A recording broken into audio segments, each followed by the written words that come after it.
Assalamualaikum warahmatullahi wabarakatuh. Salam. Allahu Akbar. Merdeka. Merdeka. Kali merdeka, tetap merdeka. Yang kami hormati saudara pimpinan, yang kami hormati saudara wali kota Surabaya, yang kami hormati rekan-rekan anggota DPRD Kota Surabaya, yang kami hormati segenap jajaran pemerintah Kota Surabaya, yang kami hormati para undangan serta rekan-rekan wartawan. Segala puji bagi Allah Rabbul Alamin, Tuhan yang Maha Kuasa. Salawat serta salam semoga senantiasa terhadap kepada junjungan kita Nabi besar Nabi Muhammad SAW, keluarga, sahabat serta pengikutnya yang istiqomah hingga hari akhir.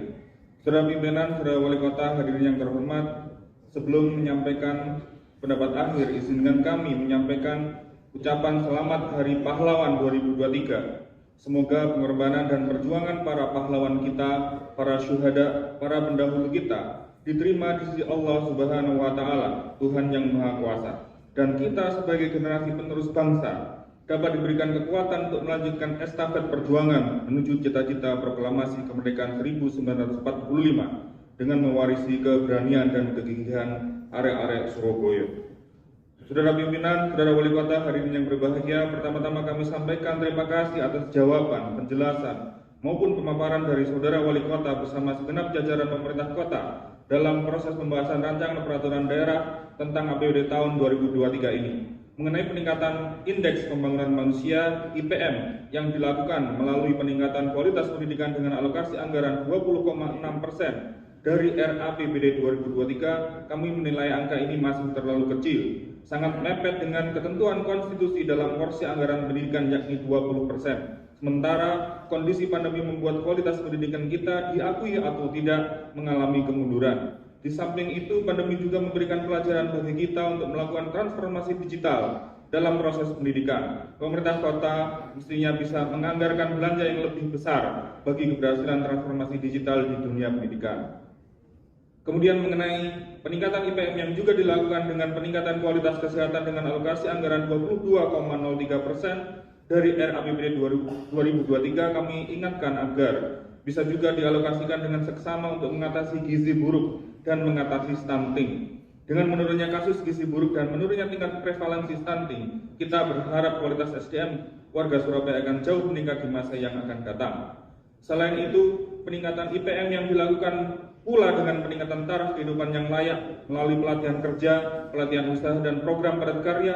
Kami harapkan jangkauan intervensi pemerintah kota terhadap angka pengangguran pada angkatan kerja dapat dioptimalkan sehingga semakin banyak pengangguran yang terentaskan. Kami memberikan apresiasi atas tren penurunan angka tingkat pengangguran terbuka (TPT) dalam 3 tahun terakhir masa pandemi dari 9,79 pada Agustus 2020 menjadi 9,68 di Agustus 2021 hingga 7,62 saat Agustus 2022 ini. Tren ini mesti dipertahankan. Jika pada tahun 2023 trennya sama seperti tahun ini, maka TPT bisa mencapai 5,76, angka yang sama seperti sebelum pandemi. Berikutnya mengenai peningkatan capaian angka harapan hidup warga kota Surabaya melalui dukungan pemerintah kota terhadap para kader Surabaya hebat dan Bunda PAUD serta tim penggerak PKK, kami sampaikan terima kasih. Kami juga apresiasi atas alokasi anggaran RAPBD tahun anggaran 2023 untuk perbaikan balai RW dan atau balai RT. Selanjutnya berkenaan pengembangan fasilitas kesehatan yang dilaksanakan dengan membangun rumah sakit di wilayah Surabaya Timur serta peningkatan kualitas layanan puskesmas dan didukung penguatan jaringan kerjasama dengan fasilitas kesehatan lainnya baik milik pemerintah maupun swasta, kami sampaikan terima kasih. Kami tetap mendorong agar pemerintah kota memiliki peta jalan pencapaian target ideal rasio pelayanan kesehatan dengan jumlah penduduk kota Surabaya. Kemudian berkaitan dukungan pada pendidikan anak usia dini (PAUD) yang dilakukan melalui pemberian honor Bunda PAUD dan penyediaan komputer untuk PAUD, kami sampaikan terima kasih. Yang perlu menjadi perhatian adalah belum cairnya pemberian sarana-sarana PAUD antara lain komputer tersebut sampai menjelang triwulan akhir tahun anggaran. Sementara berkaitan dengan siswa MDR jenjang SMA, SMK yang diberikan beasiswa, kami tetap mendorong pemerintah kota melakukan pengecekan apakah hal tersebut telah tersampaikan kepada seluruh siswa yang berhak menerimanya. Terkait pemetaan SMP negeri, bahwa pemerintah kota telah bekerjasama dengan sekolah swasta guna memenuhi daya tampung siswa-siswi, kami sampaikan terima kasih. Kami berharap tidak ada lagi diskriminasi kepada sekolah swasta, karena pada hakikatnya peserta didik sekolah swasta adalah sama-sama warga kota Surabaya yang berhak mendapat pendidikan dan pengajaran, yang menjadi kewajiban pemerintah dalam pemenuhannya, sebagaimana amanat Undang-Undang Dasar Negara Republik Indonesia tahun 1945.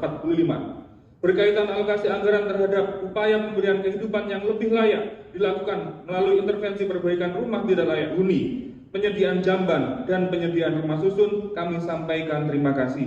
Pembangunan 3.500 ulti lahu, 2.000 jamban dalam RAPBD 2023 kami apresiasi.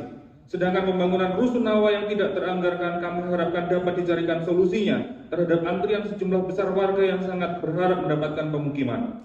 Selanjutnya tentang pengentasan kemiskinan dan peningkatan taraf ekonomi yang dilakukan dengan ekonomi kerakyatan melalui pemberdayaan masyarakat pada program padat karya, dukungan terhadap UMKM, dan peningkatan kawasan wisata yang diharapkan dapat mengurangi tingkat pengangguran, kami sampaikan terima kasih. Perlu kiranya dioptimalkan pemanfaatan dana kelurahan bagi pemberdayaan ekonomi warga di setiap kelurahan, sehingga dampak dari intervensi pemerintah kota terhadap peningkatan taraf ekonomi bisa terlihat langsung secara lokal di tingkat RT RW.